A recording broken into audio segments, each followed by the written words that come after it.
The common gerbil Latin, Marian's unguiculated use is a social and friendly creature, and Cain was no exception.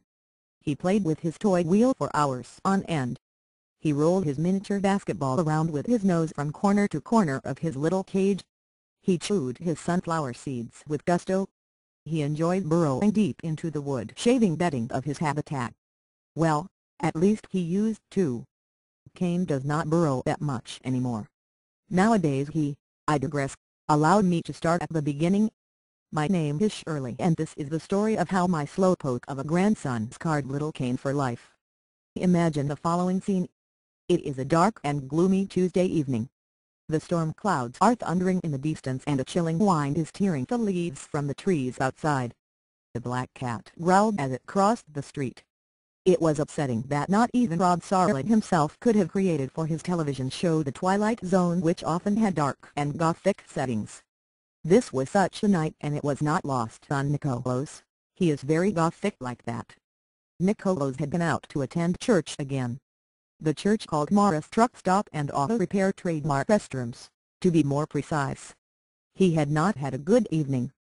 After soliciting every last trucker, motorist and casual late-night pedestrian coming in for the purposes of either performing bodily functions or seeking the sweet embrace of another man, he had yet to unload the sticky cargo he was carrying in his loins. Over the years Nicky had perfected the art of fellatio, eagerly taking the cock of highway cowboys into his mouth and furiously rubbing his tongue against the back of the swollen glans penis, clutching their hairy buttocks with his tiny fists, until they unleashed a torrent of man juice down his gullet. The salty white sauce of these gentlemen of the road had become Nicolaus's favorite condiment, and he never missed an opportunity to indulge. Tonight, however, he was feeling unsatisfied. Usually he was allowed to masturbate himself to release after a satisfactory performance, under the watchful eyes of his temporary owner. But tonight Nick had had no such luck. He had gone out in search of homoerotic release, but 2 hours and 7 throbbing cocks later he was still as frustrated and jittery as before.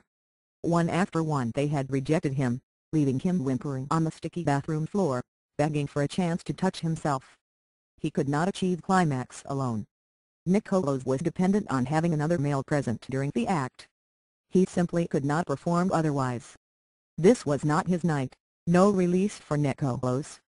These are the circumstances which unfortunately led to poor little Cain losing the will to live. Nick had an idea. This was, as usual, a bad idea. Nick having an idea generally resulted in one of two things: the tangled mess of a failure of epic proportions, or a visit to either the police station or the emergency room. Having ideas was never Nicholas' forte. He never really got the hang of it. Actually thinking something through was too much for his diminished mental faculties to handle. But we mustn't be quick to judge. It is not fair to poke fun at retards, and with his established IQ level in the 80s, Nicky was definitely not the brightest bulb in the Christmas tree. Tonight, however, he would take stupid, marry it off to incompetent, and produce the child disaster. Nick had an idea. His beady little eyes fell upon poor little Cain, merrily frolicking in his happy habitat. Slowpoke neurons firing sluggishly in what little gray matter to be found inside his skull. Gradually the train of thought reached its destination. Finally Nicholas had come up with an idea regarding how to end his long night of sexual frustration. Soon he would no longer feel this clump of dissatisfaction weighing his gonads down. Soon he would spew like a racehorse. Soon he would unload. It had eventually dawned on him that the Gerbil Cain was a male. Grinning like a maniac, he removed the top of little Cain's habitat, reached in and grabbed him with his grubby little hand while he was feverishly tugging at his belt. This was it. This was it. Kicking his jeans off into a corner of the room, tearing his underwear from his pale buttocks, Nicholas went down on all fours, still gripping little Cain in his right hand. Cain didn't know what to think. He had just been playing with his little ball, and suddenly he found himself in the grip of this creature with the funny aroma. Am I going to be fed now, he thought. Poor Cain. Little did he know what was in store for him. Hail Satan, my lord and master! Nicholas exclaimed as he fell to his knees and parted his legs. Bending forward and resting his weight on his left elbow, he reached back and pressed Cain's nose against his brown starfish. Cain struggled wildly, but there was no escape. Nicholas giggled with delight as Kane's nose ticked his anal sphincter and remembered the rib jobs he had received over the years at the truck stop. With extreme effort he relaxed his ring muscle and started to work Kane inside him. Grunting in pain, Nick pushed Kane inside him. Darkness enveloped Kane. In his small mammalian brain, panic signals flared and klaxons sounded. He was in a dark tunnel. It smelled like food stamps and decay. What was little Kane to do? He began to frantically squeeze himself forward, in the hope that there would be a light at the end of the tunnel. His little paws clawing at the slippery walls around him, he made his way forward, inch by inch. He must escape. He must find a way out. He did not want to die inside this tunnel of brown filth. Forward. With the grim resolve that only a small rodent can muster, Kane continued to scratch and claw himself forward through the darkness. Meanwhile it was beginning to dawn on Nicholas that this had been, in retrospect, perhaps not such a good idea after all. Inserting the gerbil into your anus for purposes of homoerotic pleasure had sounded brilliant at the time, but having a small mammal clawing his way up through your bowels was, in fact, proving to be a quite painful affair. And to his dismay there was nothing he could do about it.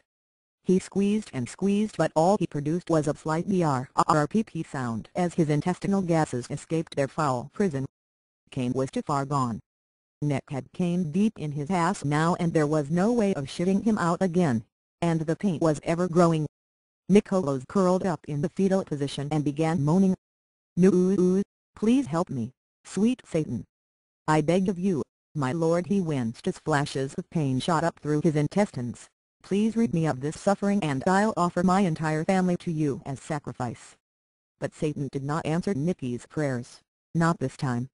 He had called upon the Dark Lord one too many times in the past, and much like that weird little kid in the schoolyard that nobody wanted to be around, Satan had also shunned Nicholas.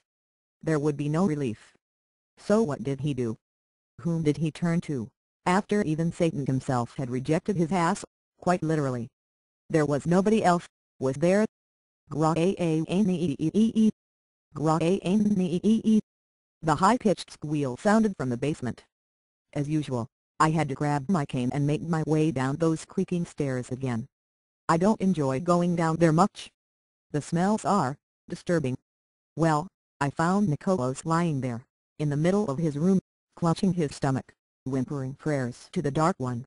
I swear, if it wasn't for the fact that I would be punished in the afterlife for ending him prematurely, I'd have a new bed of vegetables planted in the backyard garden tomorrow.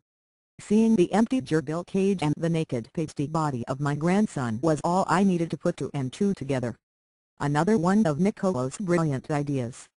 Bestiality. That was a new low, even for him.